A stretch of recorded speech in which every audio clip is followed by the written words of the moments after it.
ईसाई सभी आपस में भाई भाई।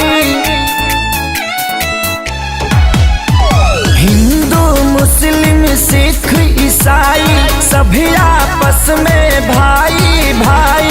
हर जगह तीनों रंग आसमान में, सब मिलकर जन गण मन गाओ, इस तिरंगे के सम्मान में।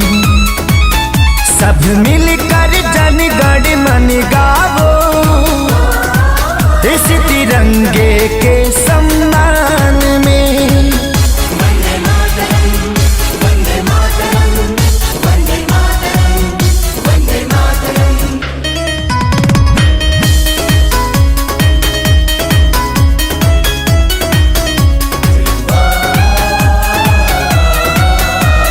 जिन लोगों ने दी कुर्बानी उनका हम पर कर्ज है। आजादी को कायम रखना हम सभी का फर्ज है।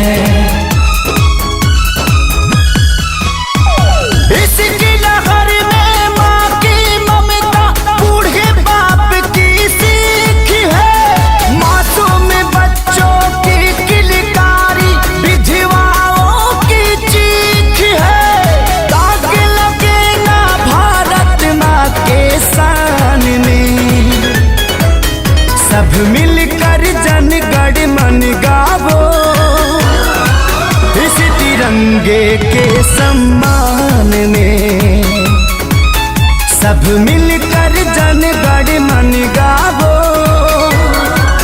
इस तिरंगे के सम्मान में।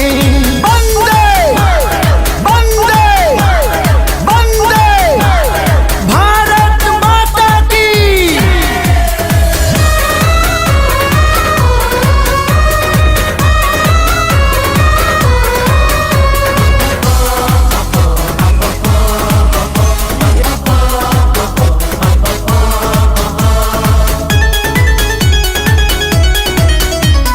हम सब किस्मत वाले हैं जो चैन की नींद सोते हैं।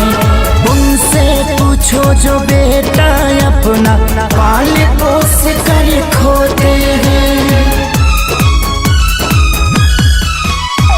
क्रांति की जो जली मसाले, उनकी यही ललकार है।